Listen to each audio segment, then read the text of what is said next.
Hello friends, मेरे एक student ने मुझे पूछा था कि सर मुझे डॉक्टर बनना है तो मुझे आगे क्या करना होगा। तो मैंने उसको अच्छे से गाइड किया, लेकिन मेरे मन में एक सवाल आया कि हमारे देश के ऐसे कितने ही बच्चे हैं जिनको पता नहीं होता कि 10th स्टैंडर्ड की एग्ज़ाम तो दे दी है, लेकिन आगे क्या करना है, आगे क्या बनना है, अगर हमें कुछ बनना है तो उसके लिए हमें करना क्या होगा। इनफैक्ट मैं जब 10th स्टैंडर्ड में था तो मुझे गाइड करने के लिए भी कोई नहीं था कि अगर तुझे ये बनना है तो तुझे ये स्ट्रीम लेनी पड़ेगी, तुम्हें ये करना पड़ेगा, ये रास्ता लेना पड़ेगा। ऐसे गाइड करने के लिए कोई नहीं था हमें। तो उसी से इस सीरीज़ का जन्म हुआ। हम एक सीरीज़ चालू करने वाले हैं जिसमें मैं आपको बताऊंगा कि कैसे बनेंगे डॉक्टर, कैसे बनेंगे टीचर, कैसे बनेंगे इंजीनियर, कैसे बनेंगे वकील, कैसे बनेंगे सीए, कैसे बनेंगे सीएस। बैंक में जॉब करना है तो उसके लिए क्या करना पड़ेगा, गवर्नमेंट जॉब करनी है तो उसके लिए क्या करना पड़ेगा, कैसे बनेंगे आईएएस, कैसे बनेंगे आईपीएस। ये सब चीज़ें इस सीरीज़ में एक एक करके मैं आपको बताऊंगा। तो चलिए चालू करते हैं इस सीरीज़ का हमारा पहला वीडियो, जो है कि डॉक्टर कैसे बने। दोस्तों, सबसे पहले आपको 10th स्टैंडर्ड पास करना होगा और फिर आगे डॉक्टर बनने के लिए आपको एक लंबे सफ़र पे निकलना होगा। ये सफ़र आपका लंबा और मुश्किल होने वाला है, लेकिन अगर आप मेहनत करने के लिए तैयार हो और आप में एक जुनून है तो आप इस सफ़र को मुश्किल से आसान बना दोगे।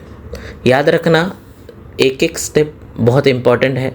सबसे पहला स्टेप होता है 11th और 12th में सही स्ट्रीम चुनना। मतलब आप जब 11th और 12th में जाओगे तो सबसे पहले आपको 10th के बाद साइंस ये स्ट्रीम चूज़ करनी है। डॉक्टर बनने के लिए आपको साइंस स्ट्रीम लेनी पड़ेगी। उसमें भी आपको ये याद रखना है कि सब्जेक्ट के कुछ कॉम्बिनेशन होते हैं साइंस में, जैसे कि पीसीबी और पीसीएम। आपको चूज़ करना है पीसीबी, मतलब फिज़िक्स, केमिस्ट्री और बायोलॉजी। अब ऑब्वियसली डॉक्टर बनने के लिए बायोलॉजी आपका स्ट्रांग होना बहुत ज़रूरी है, क्योंकि सबसे ज़्यादा वेटेज उसी सब्जेक्ट को है। लेकिन फिज़िक्स और केमिस्ट्री को हल्के में लेना नहीं, क्योंकि रैंक ये दो सब्जेक्ट ही डिसाइड करते हैं।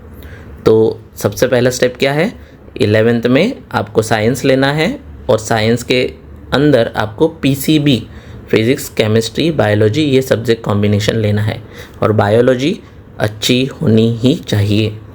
चलो, अब ले लिया हमने एडमिशन 11th में साइंस और उसमें भी हमने पीसीबी ले लिया।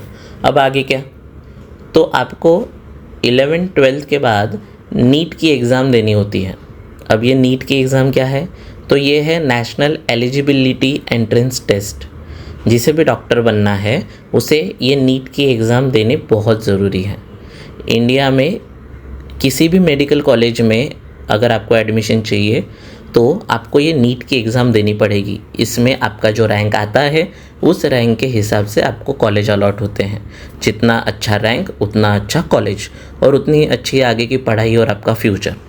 तो यही कोशिश होनी चाहिए कि नीट में हमारा अच्छे से अच्छा रैंक आने पाए।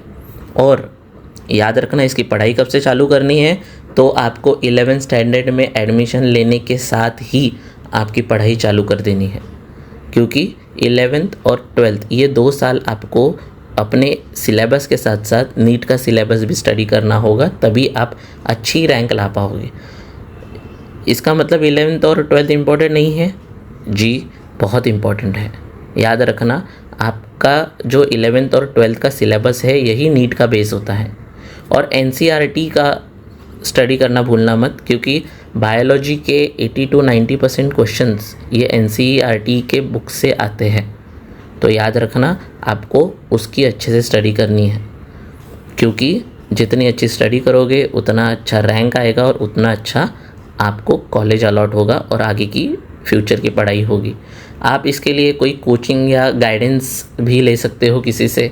कोचिंग लगा लोगे तो दैट इज़ बेस्ट। बहुत सारे ऐसे कोचिंग क्लासेस अभी अवेलेबल है जो आपको कॉलेज की स्टडीज़ के साथ साथ नीट की भी तैयारी करा के लेते हैं और अच्छे से कराएंगे, क्योंकि कोई गाइडेंस देने के लिए होगा तो उनके एक्सपीरियंस का इस्तेमाल करके आप अपना फ्यूचर सिक्योर कर सकते हो, अपनी एग्ज़ाम में अच्छा बेस्ट दे सकते हो, जिससे कि आप जल्द से जल्द एक डॉक्टर बनने के रास्ते पे और आगे बढ़ो। अब आप पूछोगे कि ये नीट का एग्ज़ाम कब होता है, तो हर साल मई के मंथ में ये नीट का एग्ज़ाम होता है। याद रखना, इसमें एक चीज़ और इम्पॉर्टेंट है कि आपको 12th स्टैंडर्ड में 50% से ज़्यादा परसेंटेज होने चाहिए, तभी आप ये नीट की एग्ज़ाम दे पाओगे। तो इसलिए 12th स्टैंडर्ड को हल्के में लेने की ज़रूरत नहीं है। अच्छे से पढ़ाई करो, अच्छे परसेंटेज लाओ, नीट की एग्ज़ाम दो और उसमें भी अच्छे परसेंटेज लाओ। जब नीट का रिज़ल्ट लग जाता है तो उसके बाद काउंसलिंग होती है कि आपके लिए एक अच्छा कॉलेज कौन सा होगा और आगे आपको क्या करना है। याद रखना, आपका नीट का रिज़ल्ट तय करेगा कि आपको कौन सा कॉलेज लगने वाला है। आपकी जो रैंक आएगी उस हिसाब से आपको कॉलेज मिलेगा। अगर आपकी बहुत ही ज़्यादा अच्छी रैंक आ जाती है तो आपको टॉप के गवर्नमेंट मेडिकल कॉलेज में आसानी से एडमिशन मिल जाएगा, जिसमें फ़ीस बहुत कम होती है। वरना आपको तो पता है कि ये मेडिकल कॉलेज जो होते हैं बाकी के प्राइवेट, उसमें कितनी ज़्यादा फ़ीस ली जाती है। तो अगर आपको आपके फैमिली के पैसे बचाने हैं तो आपको बहुत अच्छे से पढ़ना पड़ेगा, अच्छी रैंक लानी पड़ेगी, जिससे कि अच्छे से अच्छे गवर्नमेंट कॉलेज में आपका एडमिशन हो और आपके पैसे बचे।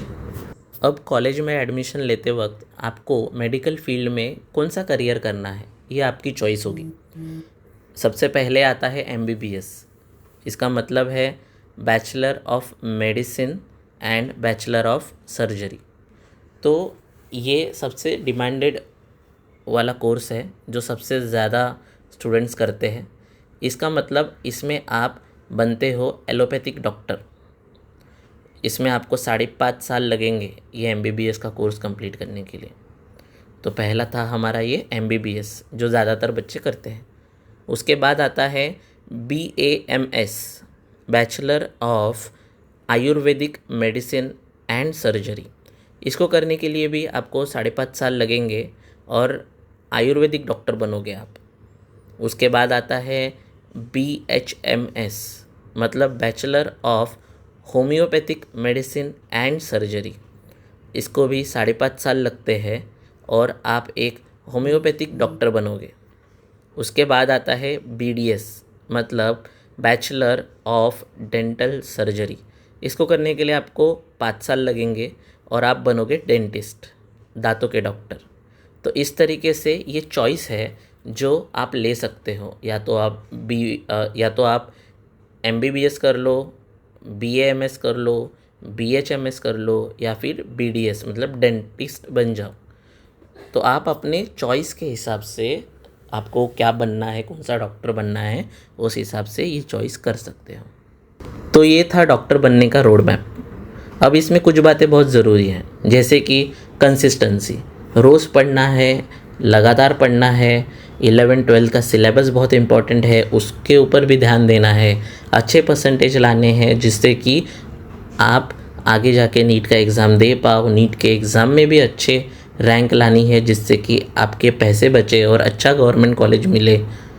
और फिर आगे की पढ़ाई के ऊपर तो और ज़्यादा फोकस करना है, क्योंकि सिर्फ रट्टा मार के कुछ नहीं होने वाला।